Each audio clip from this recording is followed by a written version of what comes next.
to do their job. I'm not telling them to do anything, and I believe I have the right to do it. I'm, in theory, the top law enforcement officer as the president. We went over this once before, and it turned out I was right. But I'm not looking to use that.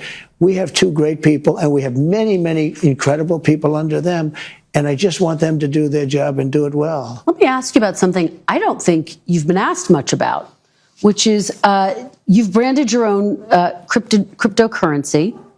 The coin's values actually surged recently after you announced that top holders would be invited to have dinner. I don't even know that. What did it surge to?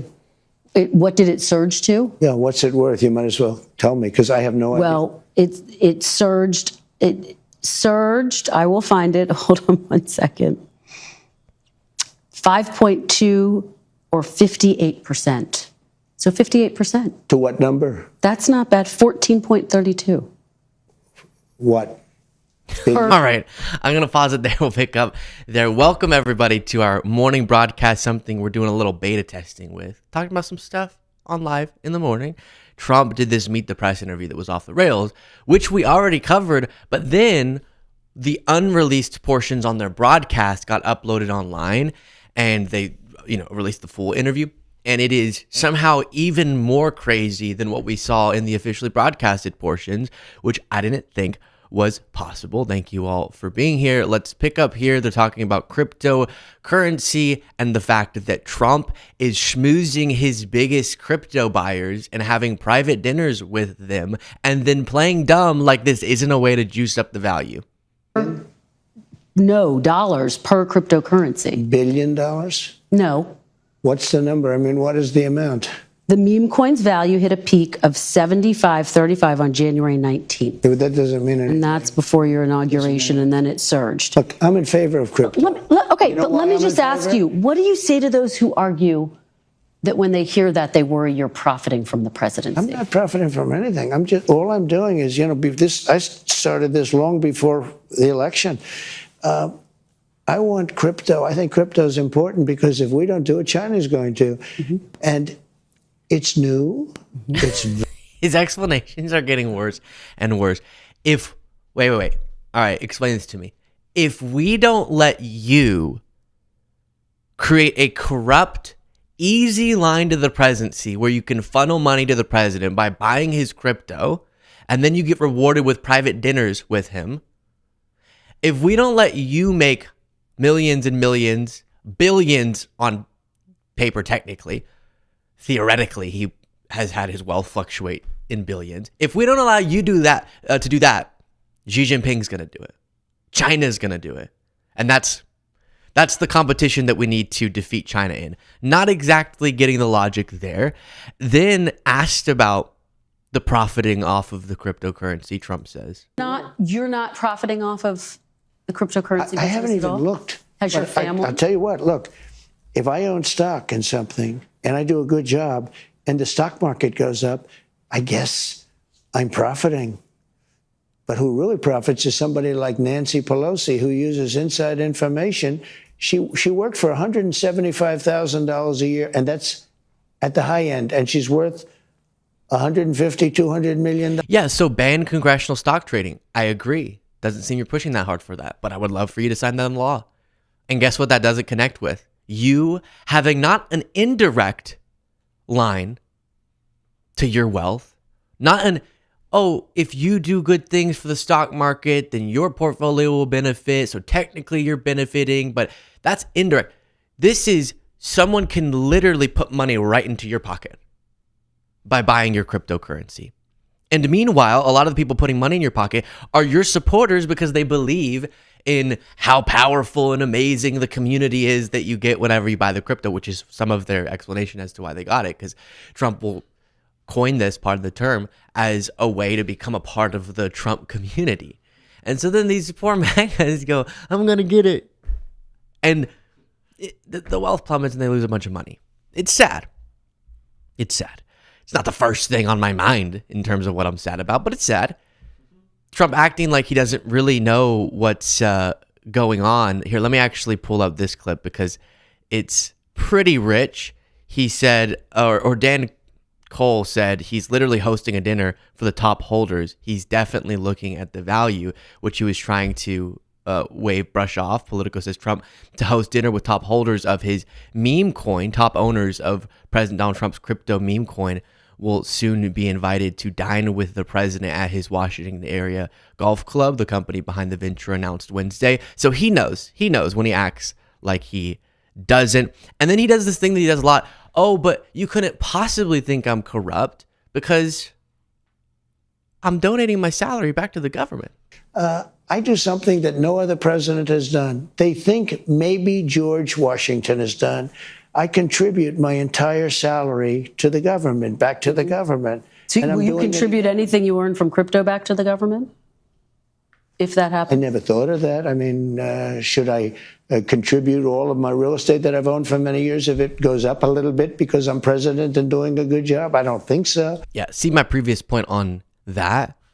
But this whole I donate my whatever the presidential salary is, like $400,000 per year. I don't even accept that salary when you're making millions and billions on other stuff. Yeah, that's not that big of a some cost saving or some sacrifice on your part at all. They did play this portion on the broadcast, but I just want to remind you, this was the same interview where Trump just admitted this. A deal very badly. We'll see how that all turns out, but it's got to be a fair deal. When does it become the Trump economy? It partially is right now, and I really mean this. I think the good parts are the Trump economy, and the bad parts are the Biden economy, because he's done a terrible job. He just outright admitted it. The one thing you're not supposed to admit. Now, I want to get back to this interview. I do. But let's just pause. Let's take a little intermission from the Trump interview because that's a little too much Trump.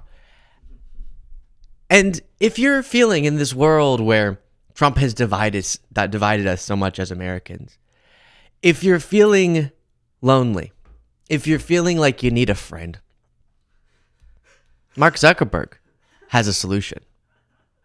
Introducing AI Friends. As the personalization loop kicks in and the AI just starts to get to know you better and better, I think that will just be really compelling. One thing just from working on social media for a long time is there's the stat that I always think is crazy. The average American, I think it's fewer than 3 friends. 3 people that they'd consider friends. And the average person has demand for meaningfully more. I think it's like 15 friends or something, right? I guess there's probably some point where you're like, all right, I'm just too busy. I can't deal with more people. But the average person wants more connection than they have.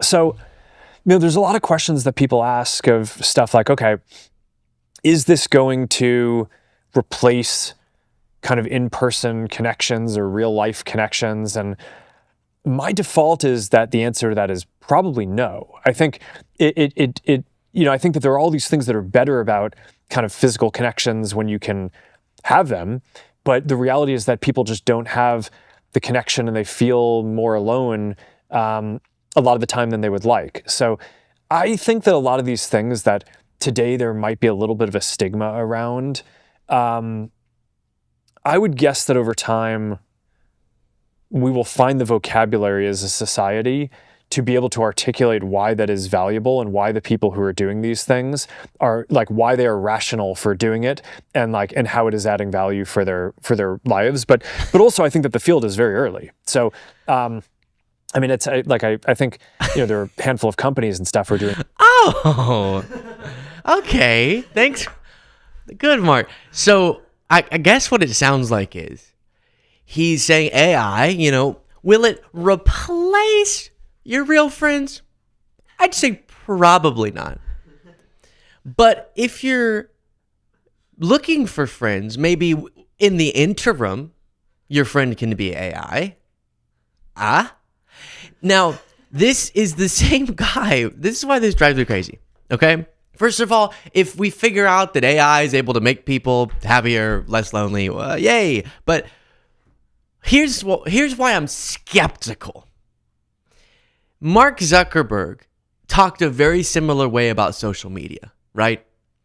If you are able to go onto a site and see a bunch of people that you don't know and their augmented buttocks, then you can, and if you can comment at them, I love that buttocks, then you won't feel as lonely. Social media, right? We're going to socialize. And I remember the Mark Zuckerbergs of the world saying, if you can look at someone's augmented that gives you an unrealistic expectation of what you should look like, but you can comment at them, then you will feel better. We will connect. There'll be more connectivity. But instead now we have young people having their minds shaped by this social media.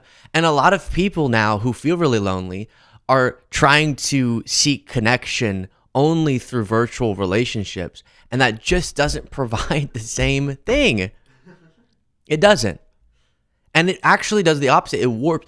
I think we give a lot of thought to, well, politically, it'll be the right saying, oh, it's the wokesters that are the reason that depression is such an issue, or it's this particular type of treatment, or it's this diet. And those things can have an impact. I don't know if it's the wokesters, but different factors cause the current mental health problems that people have, and some of the increased statistics is more of a product of awareness than it is underlying changes. But I do think there is real anxiety on the rise and discontent, and we look to so many reasons. I think one of the biggest is this new world that we're all existing in, where we get to see thousands and thousands of other people and then interact with so many, but it's fake, portrayals of people's lives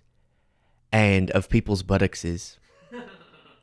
And then you're like, why don't my butt look like that, right? It's confusing. That's obviously a more lighthearted version of what I'm talking about, but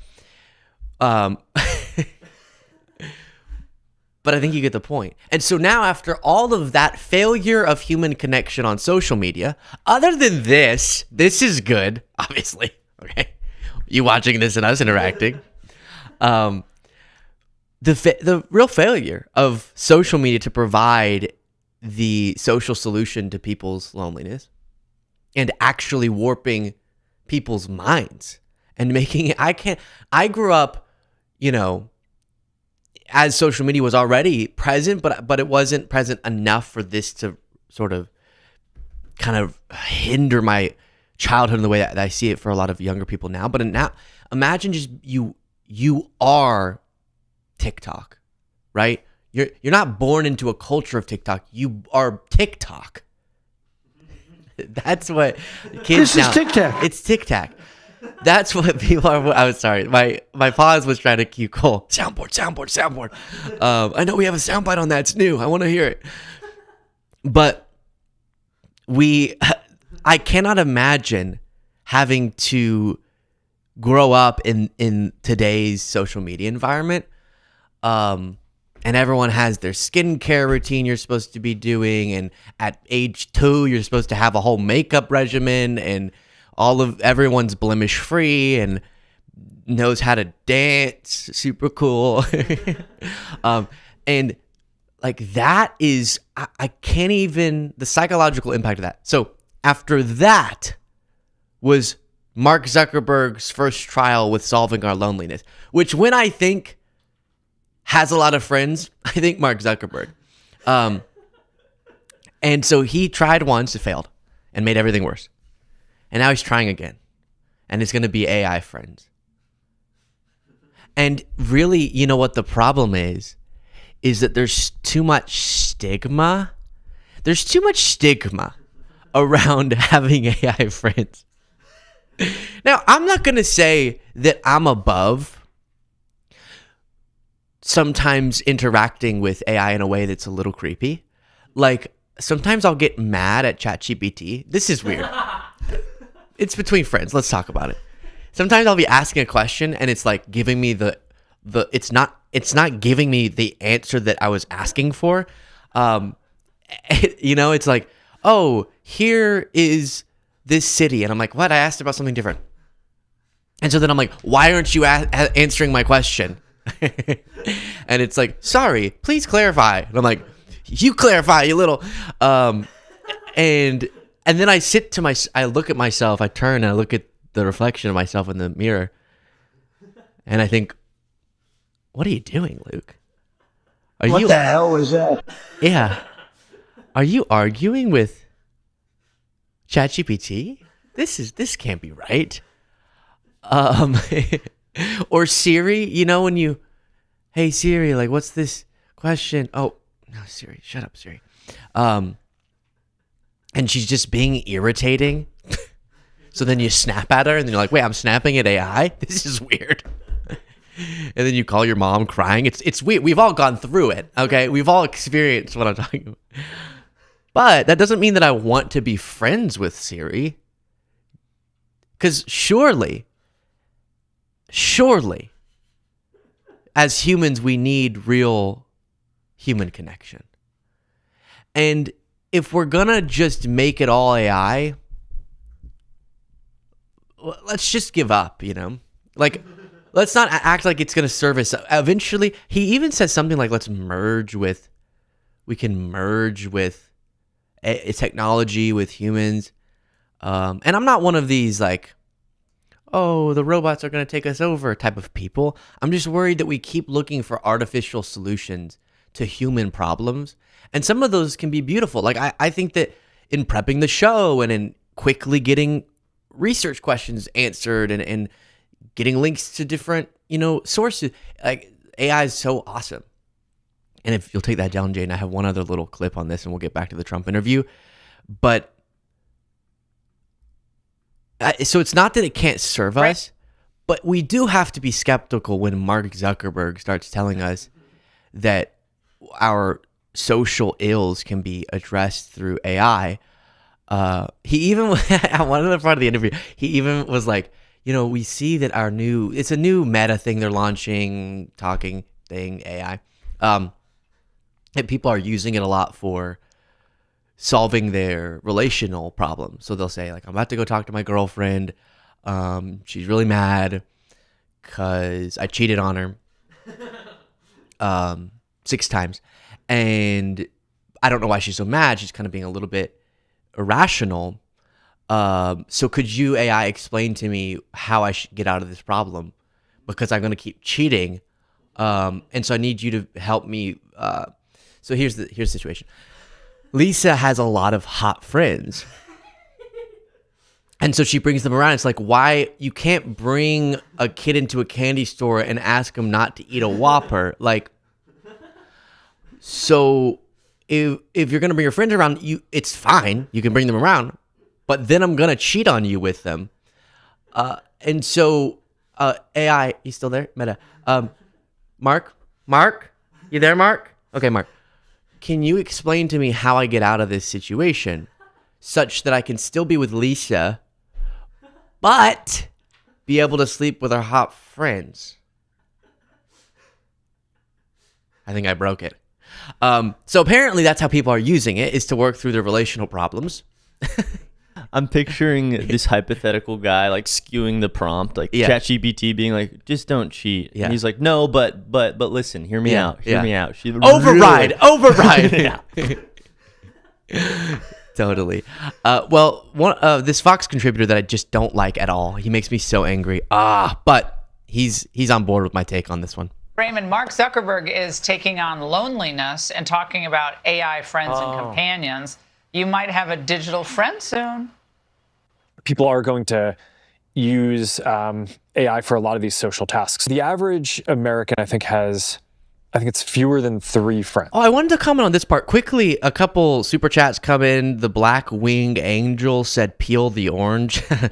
Someone else said, "Luke Beasley, patron saint of true journalism." No, that's just ridiculous. Sweet though. Continuing.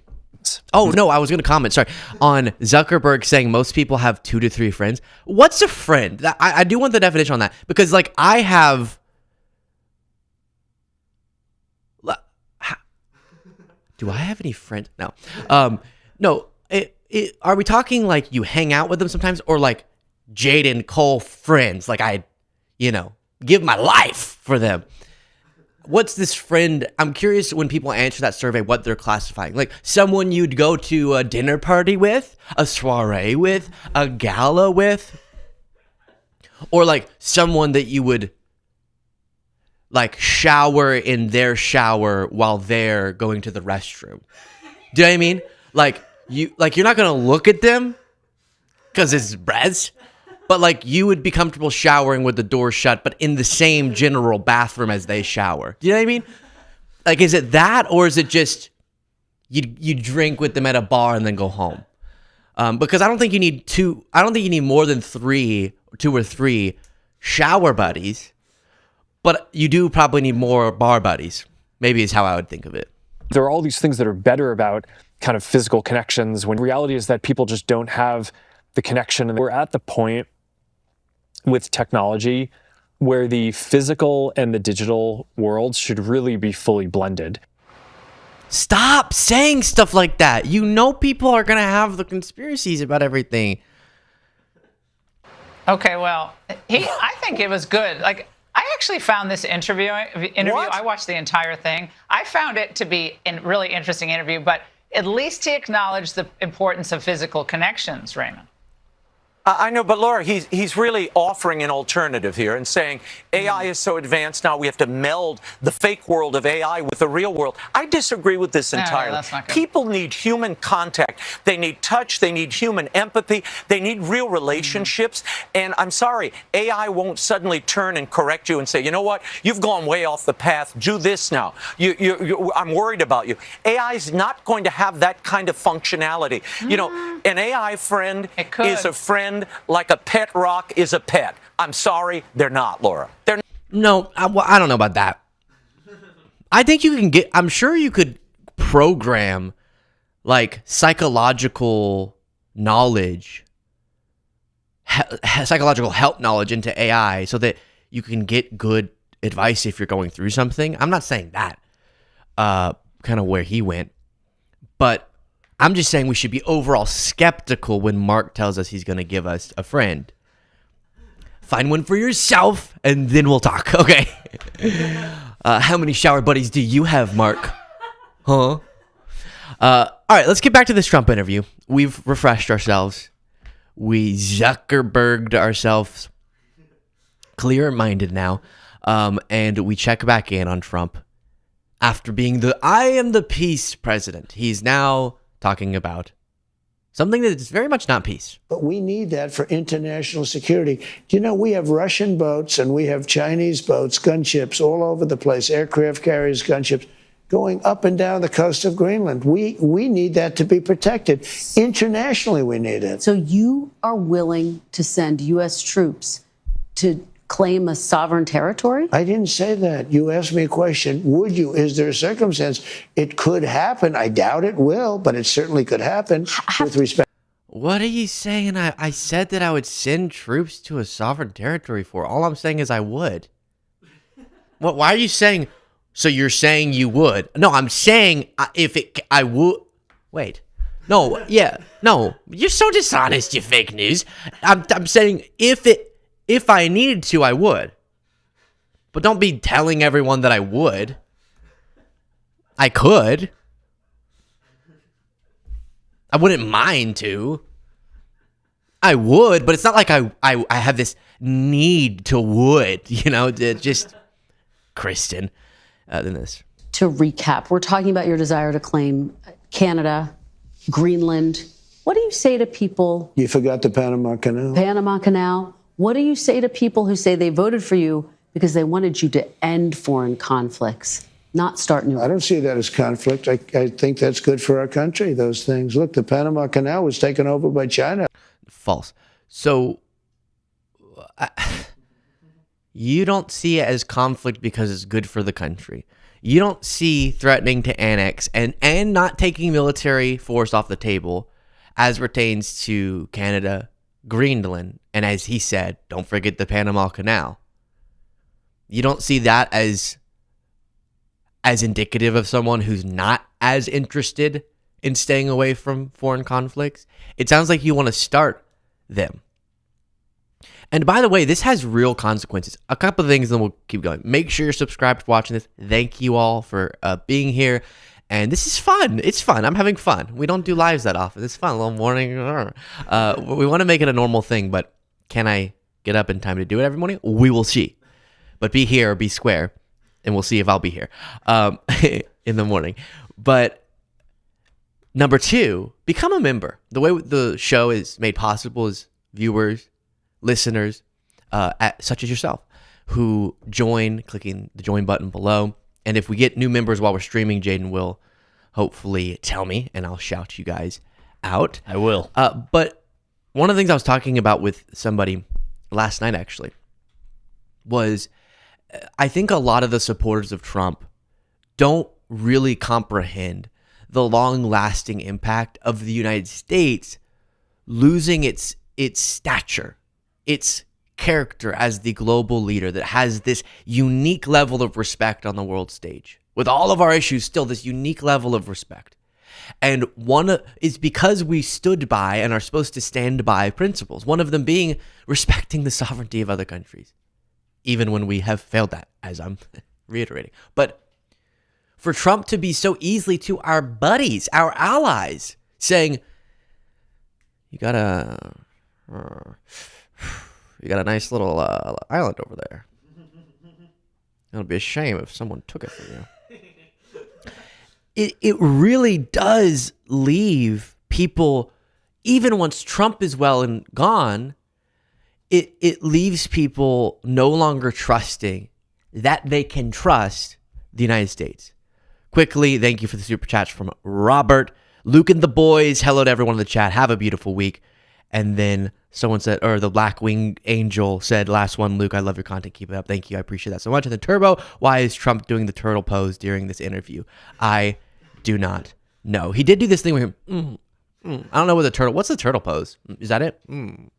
I think it's just like he's so hunched over. It looks like he has a shell. Oh, I know. I was worried about his spine when I was watching this. Like, I'm not going to say I've ever imagined this, but I would imagine, you know how people say that he like tweets on the, like, this is sort of the pose that you get it. Continuing. You know, my 4 years were phenomenal, as you know, the stock market. In fact, even though we had to go through the COVID thing, that horrible situation with COVID, we did numbers. And when I gave it over, when I handed it over, the election was rigged. And because of that, we have a lot of problems, by the way. But when I handed it over, what happened? The market was higher than it was previous to COVID coming in. Yeah. Nobody could believe it. The stock market I'm talking about. I don't want to look back, but you did take your case to court about that. Back. You took your case to court about your allegations against the election. Let me ask you, There's no question about it. The election was rigged. The facts are in, and it's still being litigated. Crystal Gator, thank you for becoming a member. Much love. Let's go. You did take your case to court more than 60 times and didn't win those cases. I won a lot of court cases. Just to button that up, though, sir. Just to button that up. What are you talking about? How the election worried are you? Are we talking about the election Let's talk about here and now. Let's talk about the here and now. election of 2020? Let's not talk about. Let's talk about here and now. Are you? Yeah, and then someone else as well. I'm in number 5. Thank you so much for becoming a member. I will mispronounce things whenever we're doing this live. So that whole, I get it. She's trying to move forward. She probably knows too on the election stuff they weren't going to include it in the broadcast, so she feels less of a responsibility to start debating him on that. But this whole world, I really believed, and many of you who have been with me for a while, remember, I believed there's just no way that, there was no way that Trump could, that the story of this era in politics could be that Trump told this lie and then it eventually was just, pushback was just given up on, right? And it's happening. It really is happening where less and less are pundits able to withstand Trump's just bowling over them. And it's a huge, tragic attack on the truth that now he gets to say that, and she doesn't even go, that's a lie. She goes, well, you brought your case to court. You brought your case to court, though. Well, yeah, okay, well, let's move on. No, it's not he brought it to court. It's been so thoroughly, brutally debunked. It's like someone was, imagine the lie is a person. The big lie is, imagine it's a person. It's like the person was shot in the head. A bomb was dropped, as Trump said. But he was shot and then was beat up a bunch after being shot. Pow, pow, pow, pow, pow. And then was buried. And then someone came along and digged it up and said, no, wait, it might be alive. And then pow, pow, pow, pow, pow. And then put it back in there. It's that. It's so a debunked dead lie. It's not, well, you went to court. But who knows? Maybe the next court case. No, we do know. Apparently, Trump's confident in his Secretary of Defense. This week, you reshuffled your national security team. Yeah. You moved National Security Advisor Mike Waltz to UN ambassador. Just to remind our viewers, Waltz, of course, started that unsecure text chain where sensitive information was shared. Mr. President, was that move a punishment? No, I just think he'll do a nice job in the new position. Marco's doing an outstanding job. No, Marco won't keep. Marco's in Duran, thank you so much for becoming a member by clicking the join button below. very busy doing other things, so he's not going to keep it long term. We're going to put somebody else in. But I think Mike, who's, as you know, he's a fine guy, and I think he'll do a very good job. Knows the countries, knows leadership, and I think he'll do a very good job at the United Nations. And in the meantime, Marco's really doing something special. And by the way, now Mike Waltz, I told you about the penthouse. Now Mike Waltz, this son of a gun, he gets ousted as national security advisor, becomes the UN ambassador, which with it comes with a perk of living in NYC in a $15 million penthouse. That's his punishment. That's his punishment. Punish me, Trump. Punish me. it's going to work out very well. We're hearing some potential names. Stephen Miller's name, one of your longtime, most loyal aides. His name has been talked about as a potential national security advisor. Is he someone you're looking at? Well, I'd love to have Stephen there, but that would be a downgrade. Stephen is much higher in the totem pole than that, in my opinion. Can you tell us who the front runner is right now? I have a lot of people that want it. I will tell you, I have everybody calling. Everybody wants to be a part of this administration. So at some point, we'll, probably do that. There's a theory. Henry Kissinger did both. There's a theory that you don't need two people, but I think I have some really great people that could do a good job. So Secretary Rubio could continue to have both jobs indefinitely? He could, yeah, he could. But I think he even would like to probably see, because it is a little bit different. But in the meantime, he'll handle it. And I think Mike, if that goes forward, he still has to get approved. But I think Mike will do a very good job at the United Nations. Defense Secretary Pete Hegseth, obviously also on that unsecure text chain. He was sharing sensitive information. Are you looking for a new Secretary of Defense? No, President? not even a little bit. No. Pete's going to be great. His job is safe right now? Gonna be great. I love how he's still saying that like he's on the campaign trail. He's the Secretary of Defense already. No, he's gonna be great. He's gonna do a really good job. Is he doing a good job now, though? What about right now? No, not even a little bit. No. Pete's going to be great. His job is safe right now? We're doing a fantastic job against the Houthis, who like blowing ships up and watching them sink in the ocean. We're hitting them very hard. No, he's doing a very good job. His job is safe right now? Totally safe. Okay, he does.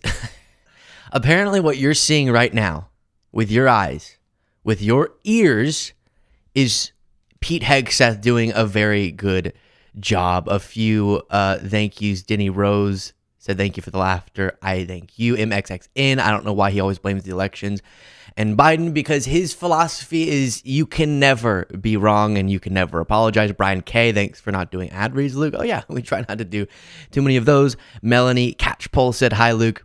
Thank you. And some other stuff that's very sweet. Thank you. And then the Black Wing Angel, another super chat, says, punish me, Daddy Trump, Luke Beasley merch? No. Disgusting. How dare you suggest that? All right. On to eggs. People, it didn't matter what they made because they were losing their shirt because of costs. Now take a look at what happened. Oil is down, gasoline is down, groceries are down, eggs. You were the one that asked me. You asked me about eggs. It was the first week. I didn't even know anything about what were you talking about. Egg prices were so high you couldn't buy eggs. They didn't have any eggs. And they said Easter is going to be a disaster. Well, we had Easter at the White House, and we had thousands of eggs, and they were down 87%. Yeah, a lot of that, of course, spike was because of bird flu. But when does it become the Trump economy? Why do you say that? Well, tell me, we had the same bird flu as he had. He doesn't know anything. Why does he know anything? Also, what is this? They're down 87%. Stop saying that. Egg prices are still higher than where they were when Biden came into or left office. And he keeps doing this. We had every single, his brain is turning to mush. Every single time eggs come up, he says the same thing. We did an egg, what is it? We did an egg race thing. Egg off. We did an egg off at the White House. So that means egg prices are low. No, you just spent a lot of money on a lot of eggs.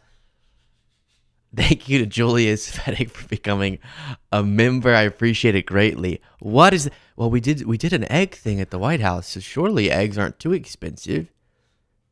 We did... I heard this story of a lady. She got 3 eggs. And she brought them up to the cashier and she said, check me out. Scan these eggs. 3 individual eggs. And they scanned them. She said, it's too expensive. So she brought the eggs back to the heater. Yeah, you remember that apple story you would always tell? And he said that she put the apples back into the refrigerator. Trump says he wants a unified country. Really? And I want... What do I want? And I want,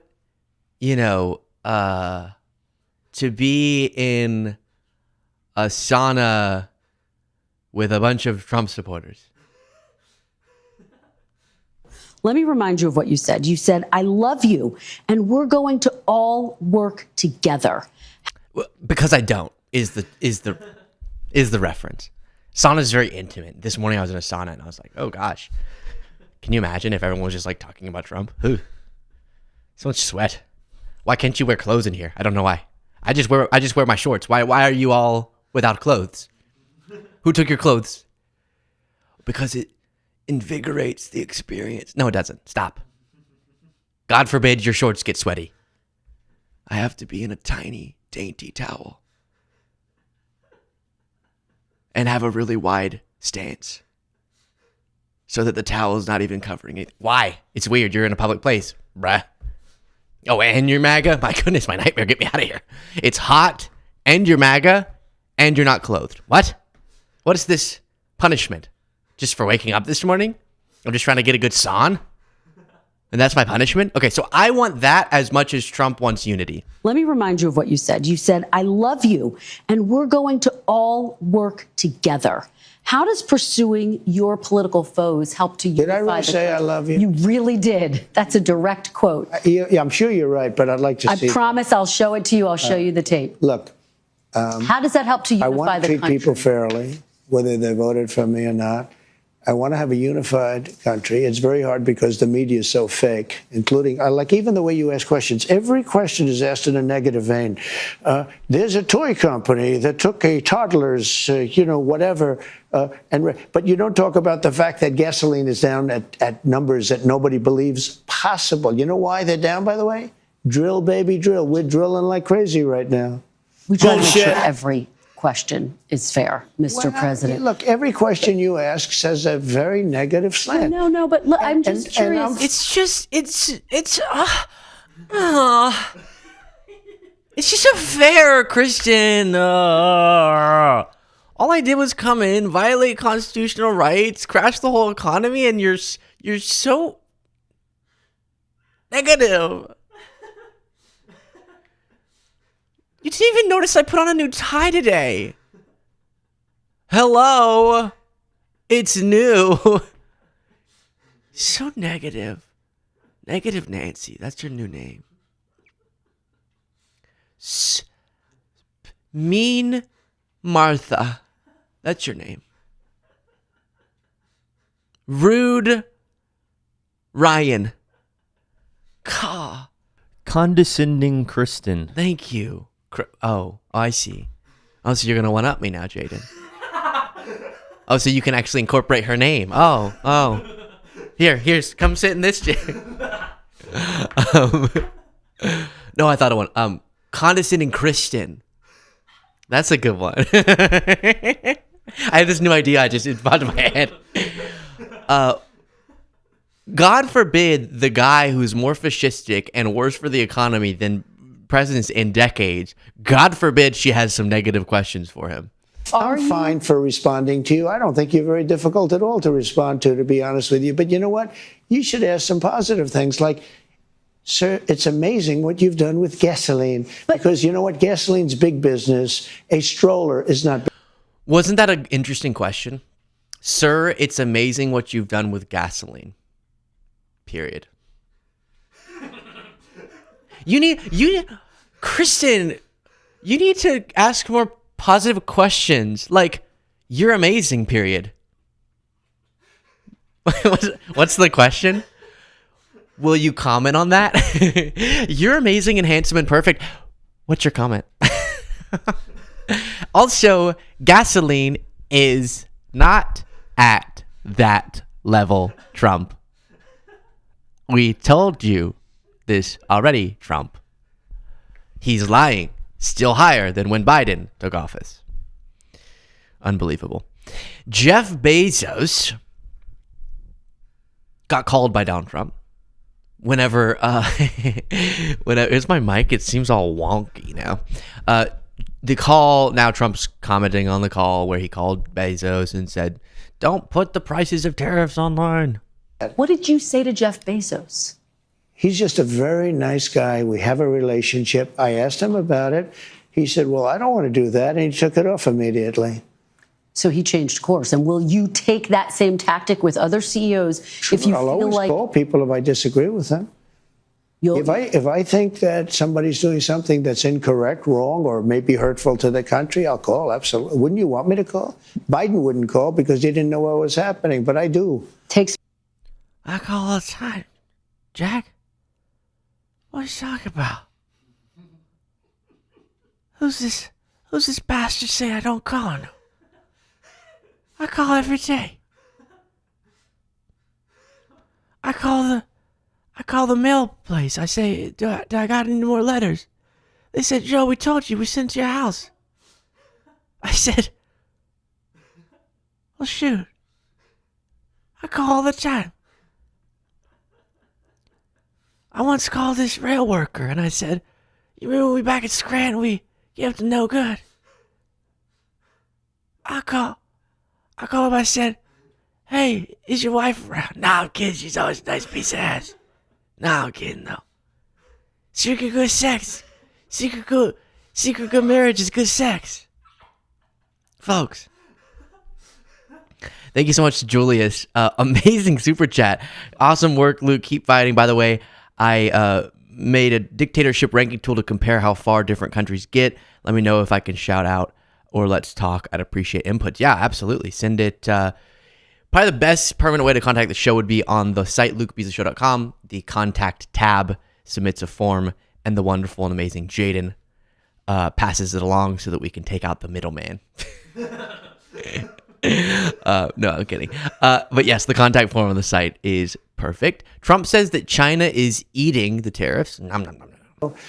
But what people don't understand is, and this is a lot, the country eats the tariff, the company eats the tariff, and it's not passed along at all. Well, some CEOs are saying they're going to have to pass it on. So how do you deal with those CEOs? But the company, how do you deal with those CEOs? China is eating the tariffs right now. What do you say to those CEOs who are saying we might have to pass this on to the consumer? Well, they say that because maybe it's to their advantage to say it. Maybe you punish them? No, because you know what? I want them to be. Kristen, you're so negative. China's eating the tariff. They're tariff fat. They're big old fatties. They're eating so much tariff. They don't know what to do with it. They're getting so fat eating the tariffs. I love there's a community note. Studies show companies don't eat the tariffs. They're passed along to consumers. Companies are expected to raise prices because of tariffs. Why won't they also say, yeah, companies... But I said before, technically, companies could eat the tariffs a little bit. Like if they have a huge profit margin, they eat into their profits a little bit. But that would be U.S. companies, and then they're also going to raise prices, obviously, especially 100+% tariff. But China literally can't. That doesn't even make sense. How would they even do that? They're going to... You know what it would take for Xi Jinping to eat the tariff? He would have to come to the United States, and as the products is being imported and a U.S. company is going, give me my product, and they're paying the tariff, Xi Jinping would have to go, I'm going to pay it. It would probably be like the check thing. You'd be like, no, I'm taking it. No, really, I want to eat it. No, really, stop it. I want to have sex tonight, and I need to buy this meal if that's going to happen. So he takes the check, and then he pays for the U.S. importer's check for some reason. That would be China eating the tariff. Not how it works. They export the product, goodbye, and then a U.S. importer has to pay the tariff. But Trump just says words, and he has the best words. So good. He also has a new idea, reopen Alcatraz. I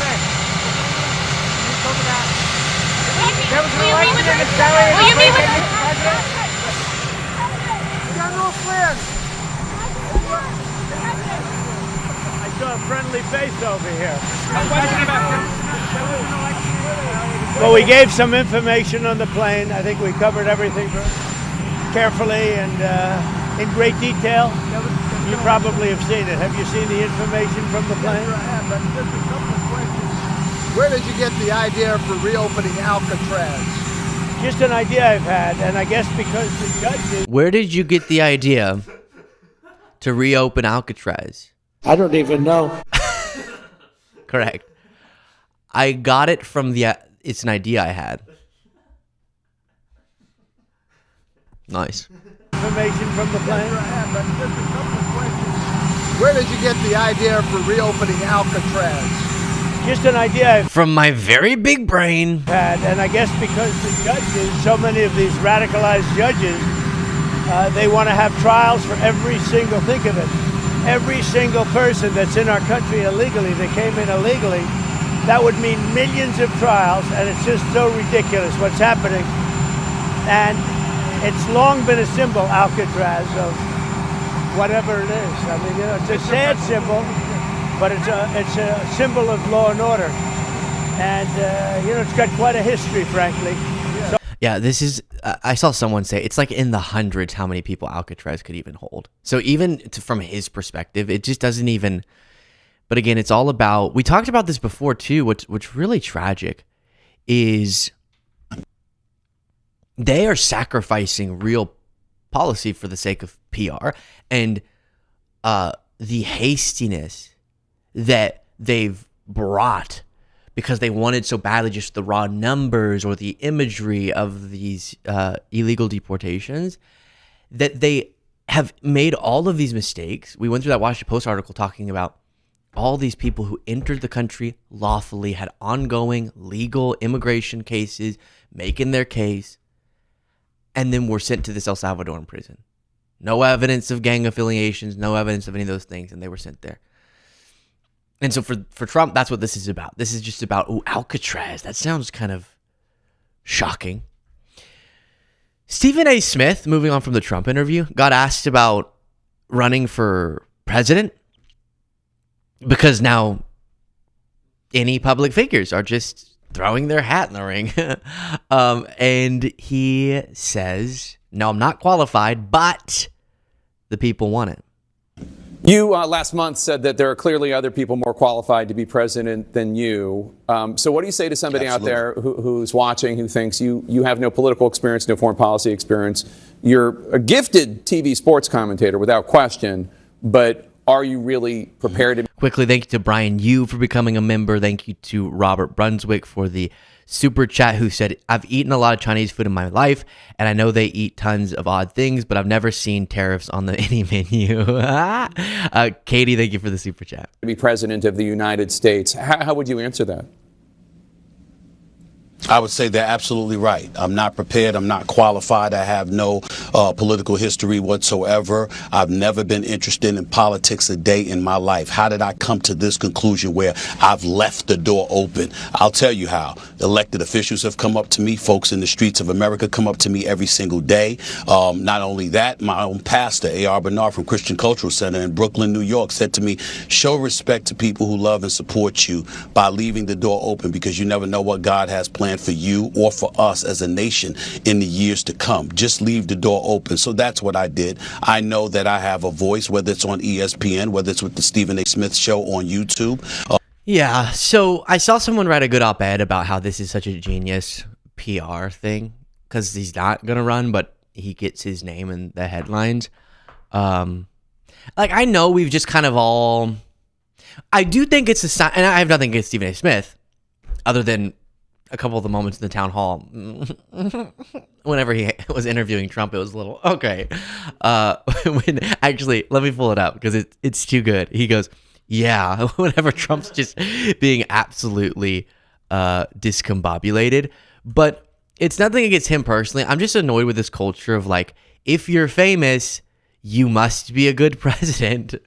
And Trump obviously popularized this. Oh, look, I had a TV show and I do real estate, so make me president. And people said, woohoo. And it's not that outsiders can't be, really, really impactful and good.